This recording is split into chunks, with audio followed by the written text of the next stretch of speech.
equals power, and power was all that mattered. They had done this before. Maria's parents, her grandparents, their cousins and cousins' cousins.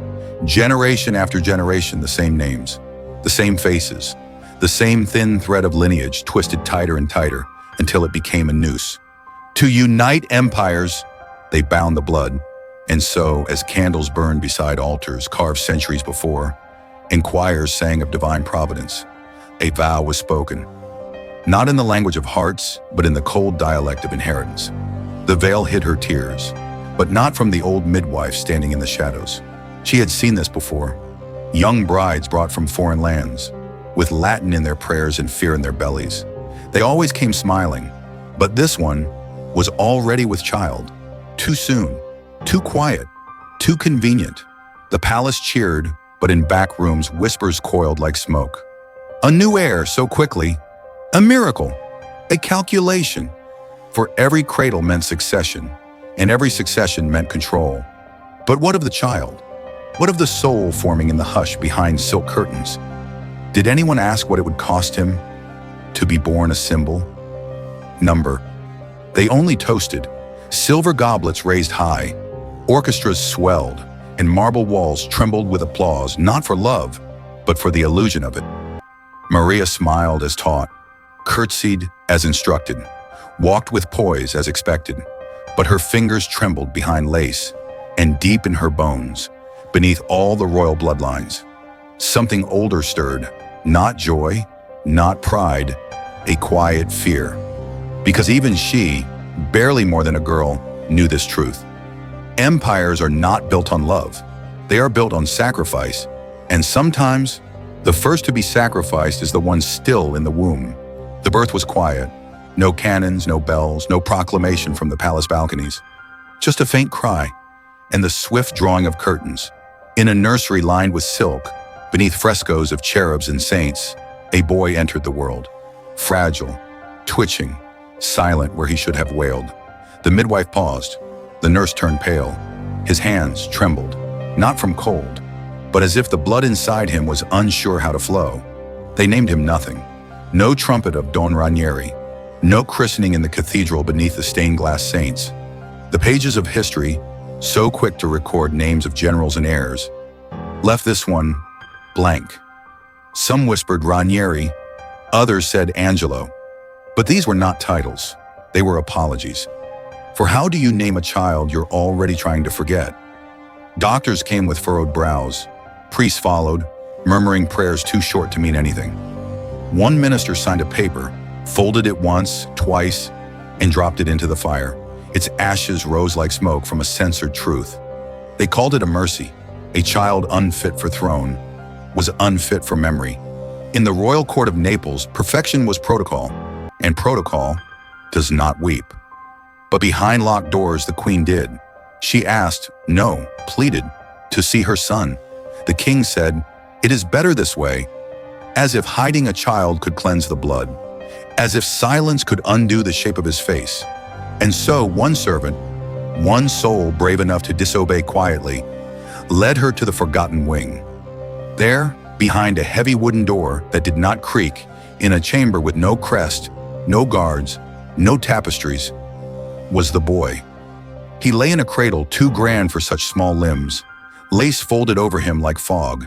He cooed into the empty air, smiling not at her, but at the light that spilled through a crack in the shutters. He did not cry. He did not reach for her. He simply existed, as if waiting for a world that had no place for him. The queen stood frozen, one hand at her lips, the other trembling over her corset, where milk still stirred in her breasts. This was her son, not a secret, not a shame, not a mistake. But the court had already chosen. The name would not be entered. The portrait would not be painted. The heir would not be acknowledged. Instead, a lie would be told, that her first child died, that grief was endured, that life so cruel had robbed them. But life had not robbed them. They had robbed him of sunlight, of lineage, of the right to be seen.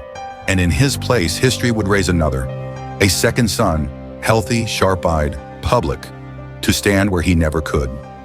The cradle would be moved, the room renamed, and the boy hidden. But some things cannot be erased.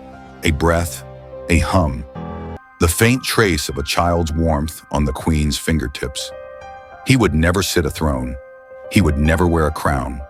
But for one moment in that shadowed room, he was still hers. And that was the cruelest mercy of all. 7 years, 7 winters the garden bloomed without him. 7 summers the bells rang for others. And 7 birthdays passed, with no candles, no names, no applause. The boy lived, not in the way kings do, not under banners or among books of state, but in silence. A silence so heavy it seemed to thicken the air inside the west wing of the palace. He had no tutors, no governess, no court music to educate his senses. Only a nurse, quiet, patient, invisible to most, who brought him food, bathed him, and sat while he hummed songs no one had taught him. He did not speak, but he did remember. He remembered the shape of light when it touched the floor at dawn. He remembered the creak of the 3rd tile near the door. He remembered rhythms, tapping, tapping, tapping, his fingers tracing invisible maps on the windowsill. This was his kingdom, not Naples, not Sicily, but a single hallway, a single room, a single slit of sky. In palaces of marble, they built prisons without bars and called it protection. The marble gleamed, the walls were gilded, but the light never lasted long. He was hidden, not from danger, but from embarrassment, from politics, from portraits. In another wing of the palace, the queen gave birth again. A boy, whole, healthy, loud. This one was paraded in lace, photographed with dignitaries, declared the future of a proud dynasty. And yet, as ministers drank to the miracle, as carriages thundered with celebration, in the silent corridor behind the library, another boy, the forgotten one, pressed his forehead to a cold stone wall and smiled at a crack of light. The sunlight did not judge him. It did not ask his name. It came every morning, the same time, the same shape, and he loved it. The nurse brought him toys once, carved animals from Austria.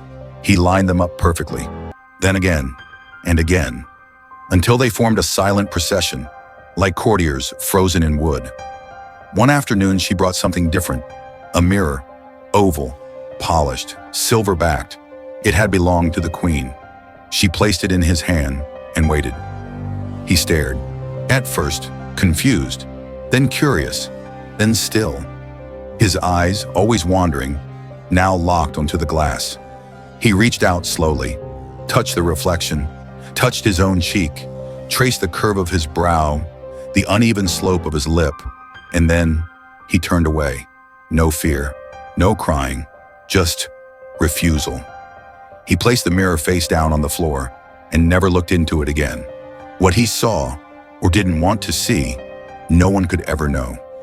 But perhaps he understood that this world, this court, this empire of masks and rituals, had no place for the reflection staring back at him. Not because he was broken, but because he was different, and difference, in a palace like this, was a sin carved deeper than treason. So the mirror remained, untouched, unspoken of, and the boy returned to his rhythms, tapping, humming, watching the sun move across the wall, marking time not by calendars but by warmth. His name was not in any book. His footsteps left no echo in the halls of power. But still, he was there, living, breathing, remembering, waiting for a world that might never open the door. The court had many rules. Some were written in scrolls, others in silence, and silence was the one they honored most.